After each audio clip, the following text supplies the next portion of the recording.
Hello friends, मैं राहुल कुमार आपका स्वागत करता हूं आपके अपने यूट्यूब चैनल फाइनेंस के फंडा पर। और आज हम करने जा रहे हैं अपने एपिसोड नंबर 6 की स्टार्ट, जिसमें हम देखेंगे टॉप 3 स्टॉक्स जो आपको दे सकते हैं बहुत ही बढ़िया डिविडेंड और साथ में देंगे आपको एक अच्छा रिटर्न।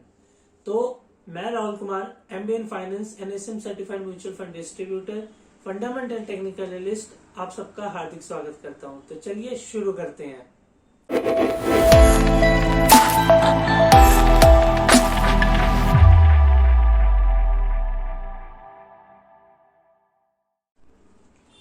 तो सबसे पहले कंपनी है कोल इंडिया।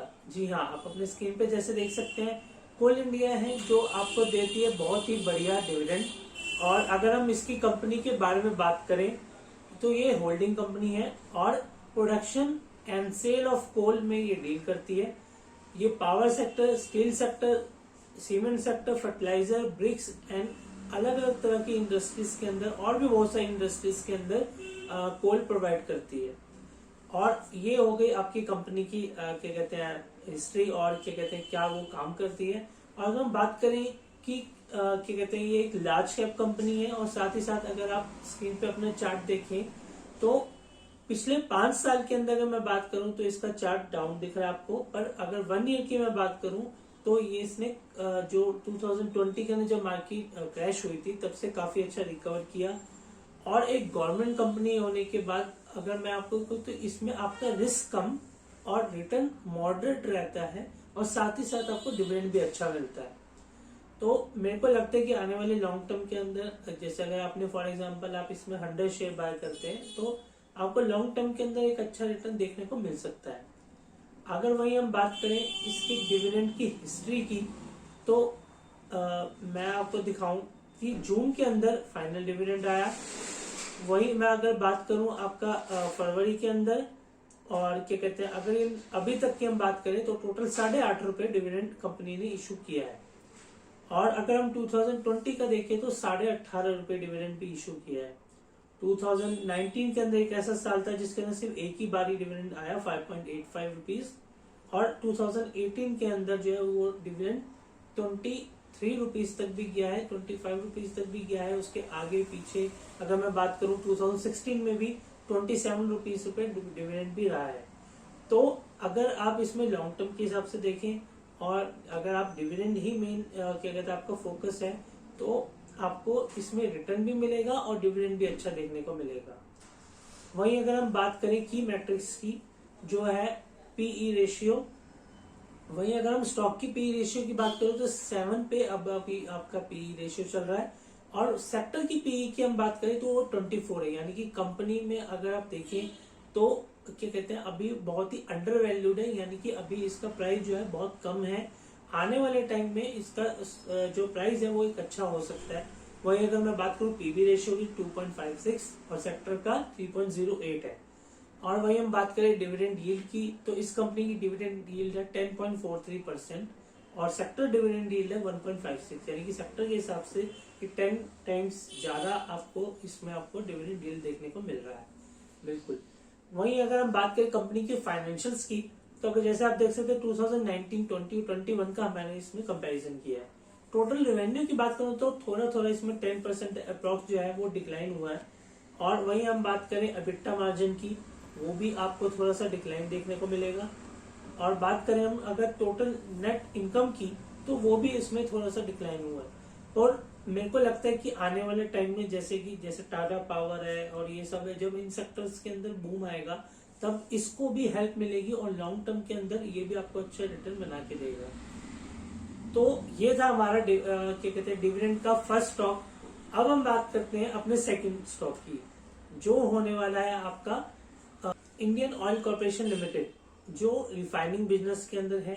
और जो सेगमेंट्स अगर हम बात करें सेगमेंट्स की तो जिसमें है sale of petroleum products, sale of petrochemicals और अदर बिजनेसेस भी इसमें इंक्लूड है, क्योंकि इसमें रिफाइनरी और पेट्रोलियम दोनों है। तो इस हिसाब से अगर आप देखें तो लॉन्ग टर्म के हिसाब से पेट्रोलियम पे जैसा आपको पता है कि इंडिया के अंदर जो है पेट्रोल के जो दाम काफी तेजी से बढ़ रहे हैं और बढ़े भी हैं पिछले टाइम में। और एक ऐसी चीज है जिसका दाम हमारे इंडिया के अंदर काफी इसमें शॉर्टेज रहती है। तो उस हिसाब से देखते हुए मेरे को लगता है कि आईओसी को अच्छा रिटर्न देखने को मिल सकता है अगर आप आईओसी में इन्वेस्ट करें। पहले की मैट्रिक्स की, तो इसका पी रेशियो है 5.63 और वहीं हम बात करें सेक्टर पीई की, वो है 31.63। तो आप देखें कि अप्रॉक्स 6 टाइम्स जो स्टॉक है वो सस्ता इस वक्त ट्रेड कर रहा है इंडियन स्टॉक मार्केट में। वहीं हम पीबी रेशियो की बात करें तो 1.08, सेक्टर पीबी की रेट की बात करें तो 2.95 और डिविडेंड यील्ड जैसे कि हमने कोल इंडिया में देखा 10% थी, वो अप्रोक्स यहाँ पे 9.05 है और सेक्टर डिविडेंड यील्ड वही 1.11% तक है। अब हम बात करते हैं कि कंपनी के फाइनेंशियल्स कैसे हैं। अगर हम फाइनेंशियल पे ध्यान दें तो इसका भी टोटल रिवेन्यू की अगर हम बात करें तो 2019-2021 में देखा जाए तो धीरे धीरे इसका 10% के अराउंड इसमें डिक्लाइन हुआ है। और वहीं अगर हम बात करते हैं एबिटा मार्जिन की, 2020 के अंदर जो कम हुआ था वो वापस इंक्रीज हुआ। एबिटा 2020 के 29 के लेवल से वापस जो है 21 के अंदर काफी इंक्रीज हुआ। वहीं अगर नेट इनकम की बात करें 2020 के अंदर कंपनी 893 करोड़ के लॉस में चली गई थी, जो वापस आ गई है 2019 के लेवल से भी अच्छे प्रॉफिट के साथ, जो है 21,638 करोड़। और वहीं हम बात करें कंपनी की डिविडेंड की, जो सबसे ज्यादा इंपॉर्टेंट हमारा जो टॉपिक है उस पे, तो 2021 के अंदर 1 नहीं 2 नहीं 3 नहीं 4 बारी कंपनी ने डिविडेंड डिक्लेयर किया है, जो अप्रॉक्स अगर हम बात करें तो 16 रुपीज के अराउंड है। और वही हम बात करें 2020 के अंदर, तो 20 के अंदर यूजली कंपनीज की अगर आप देखेंगे जो कंपनी डिविडेंड देती है तो उन्होंने कम दिया है, यानी कि सिर्फ एक बारी। तो अगर आप ध्यान से देखें 2018 के अंदर भी इसने अराउंड 21 रुपीज का डिविडेंड दिया था, अभी भी 16 रुपीज का दिया है। एक बार 2020 में 2019 के अंदर इसका डिविडेंड कम हुआ था। तो मेरे हिसाब से आने वाले टाइम में भी इसका डिविडेंड अप्रॉक्स एक अच्छा रह सकता है, जिसमें मेरे को लगता है कि आपको लॉन्ग टर्म के साथ निवेश करना चाहिए, क्योंकि कंपनी अंडर वैल्यूड है और उसका प्राइस इस वक्त काफी कम है और लॉन्ग टर्म के हिसाब से वो काफी अच्छा रिटर्न आपको बना के दे सकती है। अगर वही आप इसका चार्ट देखें अपने स्क्रीन पे, जैसे आप देख सकते हैं 5 ईयर के चार्ट में आपको इसमें दिखा रहा हूँ, 231 के लेवल पे इसने हाई बनाया था, जो अभी आपको 129 पे दिख रहा है। लो की मैं वही बात करूं तो 71 रुपीज का लो था। तो मेरे हिसाब से एक लार्ज कैप कंपनी है, तो इसमें आपका रिस्क कम और रिटर्न ज्यादा है। Return in the sense of wealth creation also और also in case of dividend. तो अगर हम बात करें अपने नेक्स्ट यानी कि लास्ट और थर्ड स्टॉक की, जो होने वाला है आपके लिए पीएनबी ग्लिड्स। जैसा कि आप अपने स्क्रीन पे देख सकते हैं, पीएनबी ग्लिड जो है वो प्राइमरी जो इसकी एक्टिविटीज है वो supporting government borrowings programme via underwriting of government security issuances and trade in fixed income instruments, जैसे कि government security, treasury bills, state government loans और corporate bonds, interest rate swaps, इन तरह की जो है कंपनी इस जो है प्राइमरी एक्टिविटीज में डील करती है। तो ये एक गवर्नमेंट कंपनी है जो आपको लॉन्ग टर्म के अंदर एक अच्छा रिटर्न बना के दे सकती है।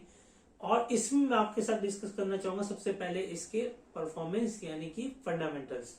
तो वहीं अगर आप देखें कंपनी का टोटल रिवेन्यू 2019 से 2021 के अंदर ऑलमोस्ट डबल हो चुका है। वही अगर हम बात करें एबिटा मार्जिन की, तो 83 करोड़ से डायरेक्ट 616 करोड़ इसका एबिटा मार्जिन हो चुका है। और वही हम बात करें नेट इनकम की, तो 52 करोड़, सिर्फ 52 करोड़ जो है इसका 2019 के अंदर नेट इनकम थी, वो अब हो चुकी है 454 करोड़, यानी कि ऑन एंड अप्रॉक्स अगर हम बात करें तो बहुत ही अच्छा, यानी कि 8 टाइम्स तक जो है इसका प्रॉफिट में इंक्रीमेंट हुआ है।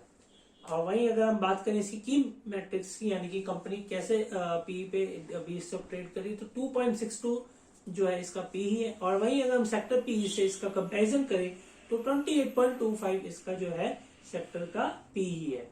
अगर हम बात करें पीबी रेशियो की तो 0.91, और अगर सेक्टर पीबी की बात करें 2.4 है। डिविडेंड यील्ड की बात करूं तो मैं इस स्टॉक के अंदर सबसे ज्यादा डिविडेंड यील्ड है, क्योंकि यह 15.11%। और वहीं अगर सेक्टर डिविडेंड यील्ड की हम बात करें तो वो है सिर्फ 0.53%। तो अगर हम कंपैरिजन करें और देखें कि डिविडेंड जो है आपको इस कंपनी में काफी अच्छा देखने को मिल रहा है। तो अब हम देखते हैं इसका चार्ट। तो ये है आपका पॉजिटिव चार्ट, बिल्कुल ये फाइनेंशियल, जैसे मैंने आपके साथ कहा पर ये स्मॉल कैप कंपनी है, थोड़ा सा इसमें आपको रिस्क देखने को मिलेगा, पर लॉन्ग टर्म अगर आप इसमें निवेश बने रहते हैं तो आपको देखने को मिलेगा बहुत ही एक बढ़िया रिटर्न। अगर आप देखें तो अभी 66 रुपीज पे ट्रेड कर रहे हैं। हाई की अगर हम बात करें तो 94 रुपीज और लो की बात करें तो 20 रुपीज इसका आपको लो देखने को मिला था, जिससे अभी अब काफी ऊपर है। और लॉन्ग टर्म के हिसाब से मेरे को लगता है कि इसमें आपको एक अच्छा रिटर्न देखने को मिलेगा। वही अगर हम डिविडेंड की हिस्ट्री की हम बात करें स्टॉक में, तो वो आपका 2021 के अंदर मैं बात करूँ तो वो था 7 रुपीज, 2020 के अंदर जो था 6 रुपीज, 2019 के अंदर जैसे कि हमने बाकी सब कंपनीज में भी देखा क्या कहते हैं कम था, तो 2000 इसमें था आपका 1.4, 2018 के अंदर 1 रुपीज। तो अगर आप ध्यान दें तो कंपनी का डिविडेंड जो परसेंटेज है वो इंक्रीज होता जा रहा है। तो कंपनी जैसे जैसे प्रॉफिट बढ़ाती जा रही है वैसे वैसे आपका डिविडेंड बढ़ता जा रहा है। तो लॉन्ग टर्म के हिसाब से मेरे हिसाब से आपके लिए हो सकती है बहुत ही बढ़िया कंपनी। अगर हम बात करें इसमें निवेश करते हैं तो आपको किस हिसाब से आप इसमें डिविडेंड ले सकते हैं, तो अगर आप अपनी स्क्रीन पे देख रहे हैं तो इस अगर आप टोटल इन्वेस्टमेंट करते हैं 42,000, यानी कि कोल इंडिया के अगर आप बाय करते हैं 100 शेयर्स, जो अभी इस वक्त हम मानते हैं कि अभी आप मार्केट रेट पे इन शेयर्स को परचेज करते हैं, तो 100 शेयर अगर आप खरीदते हैं 160 के रेट पे तो वो आपका होता है 16,000। आईओसी के अगर आप 100 शेयर बाय करते हैं तो वो आपके होते हैं 13,000 रुपीज के। और पीएनबी ग्लिट्स के अगर आप शेयर बाय करते हैं 200 शेयर्स तो होते हैं आपके 13,200, यानी कि 42,200 के इन्वेस्टमेंट पे अगर मैं बात करूं तो साल का आपको डिविडेंड जो मिल रहा है वो है 3,500 रुपीज। बिल्कुल। कोल इंडिया की अगर मैं बात करूं 1,800 तक आपका डिविडेंड आ सकता है। आईओसी में बात करूं तो 1,500 तक आपका डिविडेंड आ सकता है। पीएनबी ग्लिट्स की अगर मैं बात करूं तो 1,200 तक का आपको डिविडेंड देखने को मिल सकता है। तो अगर आप अपनी इन्वेस्टमेंट के अकॉर्डिंगली देखें तो आपको 8.3% का पर एनम का आपको डिविडेंड यानी कि फिक्स रिटर्न देखने को मिल रहा है, जो कंपनी यूजली देती है। तो मैं आपको कहूंगा कि अगर आप लॉन्ग टर्म अगर निवेश करना चाहते हो, डिविडेंड अगर साल का कुछ कंफर्म मार्केट से अर्न करना चाहते हैं तो इन डिविडेंड स्टॉक्स में डेफिनेटली इन्वेस्ट करें। लॉन्ग टर्म आपको एक अच्छा रिटर्न बना के देगा। तो आई होप आपको ये वीडियो जो पसंद आई होगी, और मैं आशा करता हूं कि आप हमारे चैनल को बिल्कुल सब्सक्राइब करेंगे और हमारी वीडियो को आप लाइक कीजिए, अपने दोस्तों अपने फ्रेंड्स के साथ प्लीज उसे शेयर कीजिए, ताकि औरों को भी इस तरह की वीडियोस मिलती रहे टाइम टू टाइम। और अगर आपने अभी तक अपना डीमेट अकाउंट ओपन नहीं किया तो डिस्क्रिप्शन में आपके लिए लिंक अवेलेबल है, आप जाइए वहां पे अपना डीमेट अकाउंट ओपन कीजिए। अगर कोई इश्यू आता है तो हमारी टीम आपको हेल्प करेगी।